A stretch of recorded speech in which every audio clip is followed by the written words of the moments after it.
Good morning विद्यार्थी मित्रों। हम आज यूनिट 8 यूनिट सुधा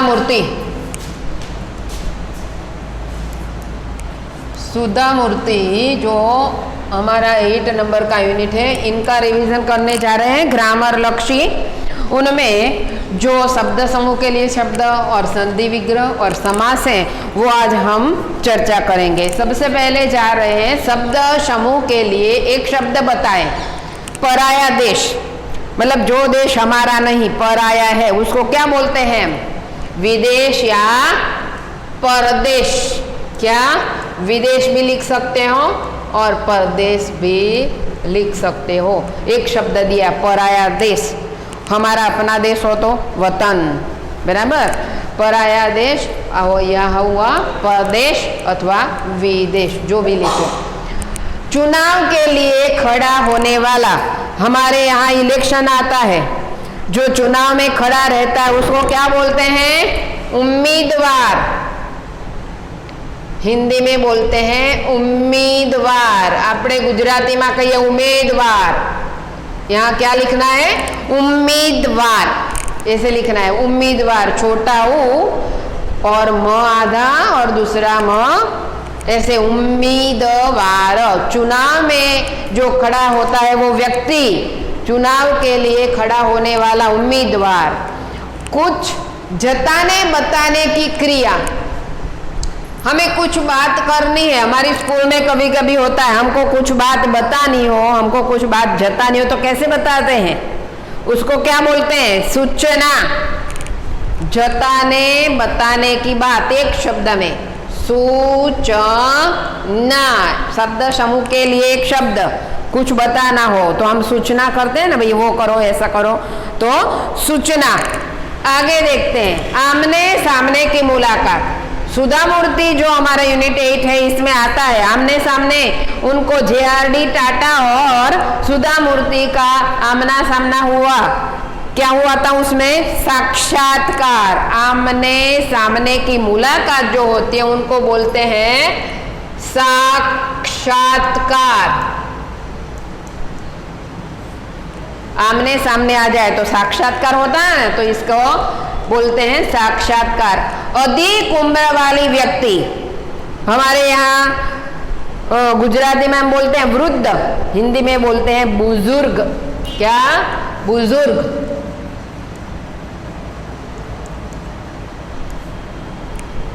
बुजुर्ग, जो जिसकी उम्र बड़ी है वो बुजुर्ग।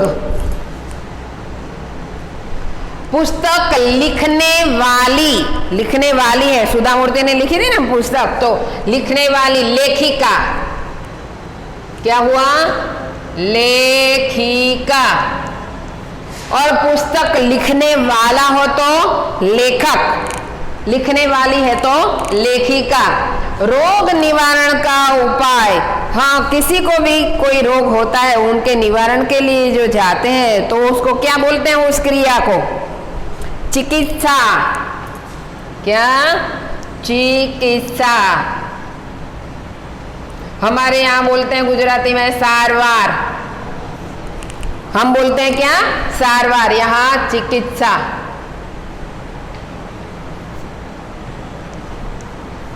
सारवार और चिकित्सा, रोग का निवारण का जो उपाय होता है उनको बोलते हैं चिकित्सा। तो ये हुए हमारे शब्द। 7 शब्द हमने यहाँ लिखे हैं और 7 उनके एक शब्द लिखे हैं शब्द समूह के लिए। फिर से एक बार और हम पुनरावर्तन कर लेते हैं। पराया देश, तो परदेश लिखना वो अच्छा है, सही है। परदेश, पराया देश। चुनाव के लिए खड़ा होने वाला उम्मीदवार। कुछ जताने बताने की क्रिया, उनको बोलते हैं सूचना। आमने सामने की मुलाकात, तो उनको बोलते हैं साक्षात्कार। इधर र है, हाँ, साक्षात्कार। अधिक उम्र वाली व्यक्ति, तो उसको बोलते हैं बुजुर्ग। पुस्तक लिखने वाली लेखिका। रोग निवारण का उपाय चिकित्सा। 8वां नंबर है, किसी पद को छोड़ने के लिए लिखा गया पत्र। किसी पद को किसी पद को छोड़ने के लिए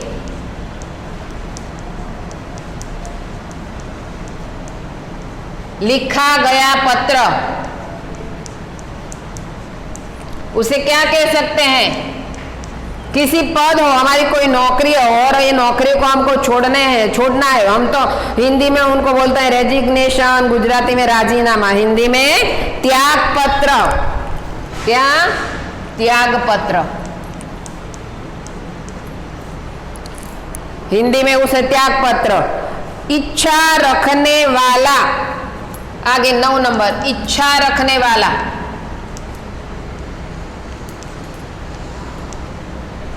इच्छा रखने वाला, जिसको इच्छा हो, इच्छा रखता हो तो इच्छुक।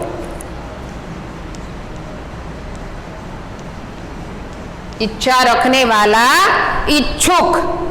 आगे साथ में पढ़ने वाला, साथ में पढ़ने वाला। हमारे साथ जो पढ़ता है वो क्या कहलाता है? सहपाठी। सहपाठी, बराबर, सहपाठी। और अच्छे चरित्र वाला व्यक्ति तो उनको बोलते हैं सज्जन। ये वो याद रखना इजी, इसीलिए मैंने नहीं लिखा है। अब आगे जाते हैं संधि विग्रह। संधि छोड़ो। सज्जन, तो सज्जन व्यक्ति है तो सत तो आधा और जन, क्या हुआ?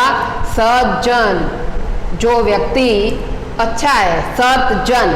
अनेक, इसमें भी अन वत्ता अन, अन और एक, न आधा लिखना है, ऐसे आधा। पुस्तकालय, पुस्तक और पुस्तकालय, आलय, यहाँ यह आलय लिखा है, याद। समाप्त, सम वत्ता आप्त, सम और आप्त। यहां म आधा लिखना है, सम और आप्त। परीक्षा, तो परी और इच्छा, परीक्षा, परि और इच्छा। इसमें देखो, जब हम परीक्षा पूरा शब्द लिखते हैं तो हम दीर्घ ही करते हैं, और संधि जब छुट्टी होती है तो स्मॉल ई दोनों हो जाते हैं, इसलिए हस्व ही आती है और यहाँ भी छोटी ही आती है। तो परीक्षा, परिवत्ता इच्छा। सर्वोच्च, सर्ववत्ता उच्च, सर्व उच्च, सर्वोच्च, सर्व और उच्च। उल्लास, तो उत वत्ता लास, उत और लास, उल्लास। यथोचित, यथा वत्ता उचित, यथा उचित। ये 8 में जो लेसन है हमारो, उनके वो संधि है। सज्जन, सत वत्ता जन, अनेक, अन वत्ता एक, पुस्तकालय तो पुस्तक, आलय, समाप्त, सम म आधा और आप्त। परीक्षा, यहाँ हस्वई हो गई, यहाँ परीक्षा में दीर्घई है। संधि जब हम विग्रह करते हैं तो छोटा ही हो जाता है, तो परि और इच्छा। सर्वोच्च तो हुआ सर्व उच्च, सबसे ऊंचा। उल्लास, उत लास, और यथोचित, यथा उचित। यहाँ हमारी संधि हुई। अब आगे देखने जा रहे हैं समास के नाम। मात्र हमको नाम लिखने। अनुसंधान शाला, तो अनुसंधान करने वाली शाला जो होती है, अनुसंधान शाला, तो क्या हुआ? तत्पुरुष। कार्यस्थल, कार्य का स्थल, कार्य का स्थल, वो भी हुआ तत्पुरुष। कार्य का स्थल क्या हुआ? तत्पुरुष। त्याग पत्र, त्याग का पत्र, तो हुआ तत्पुरुष। सुखा पीड़ित, जो सुखा मतलब दुष्काल, दुष्काल से पीड़ित, तो ये सप्तमी तत्पुरुष। कार्यरत, कार्य में रत, तो वो भी सप्तमी तत्पुरुष है। सतजन, देखो यहाँ ऐसा नहीं है, जन कैसा, उनका गुण अवगुण विशेषण विशेष का संबंध है, इसीलिए वो कर्मधारय है। क्या हुआ? कर्मधारय। कैसे? कर्मधारय समास की व्याख्या हमारे मन में होनी चाहिए, दिमाग में, कि जो शब्द नाम है उनके आगे विशेषण आए, दोनों शब्दों में। यहाँ हमने संधि देखी ना, सत जन, जन है तो उनका गुण है, तो विशेषण है वो जन का, जन कैसा, सज्जन, तो इसीलिए कर्मधारय। यहाँ महाविद्यालय, तो यहाँ भी देखो महाशब्द उनका बड़प्पन दिखाता है, बड़ा विद्यालय है, तो वो भी हुआ कर्मधारय। हमें समास के विग्रह और समास की व्याख्याएं हमारे दिमाग में रखनी चाहिए, तभी तो हम समास के नाम सही से लिख पाएंगे। अनुसंधानशाला तत्पुरुष हुआ, क्योंकि विभक्तियों के प्रत्यय से वो छूटते हैं। कार्यस्थल, कार्य का स्थल, तो वो भी तत्पुरुष हुआ। त्यागपत्र, वो भी तत्पुरुष। सुखा पीड़ित तत्पुरुष। कार्यरत तत्पुरुष। सज्जन कर्मधारय है, और महाविद्यालय वो भी कर्मधारय है। हमने आज विलोम और पर्यायवाची शब्द नहीं लिखे, क्योंकि वो इजी है, आप एक बार देख लेना पाठ में से। और आज का होमवर्क है, फिर से वो सभी व्याकरण लक्षी ग्रामर है उनको आपको पढ़ना है अच्छी तरह से और मुखपाठ करना है। Okay, thanks.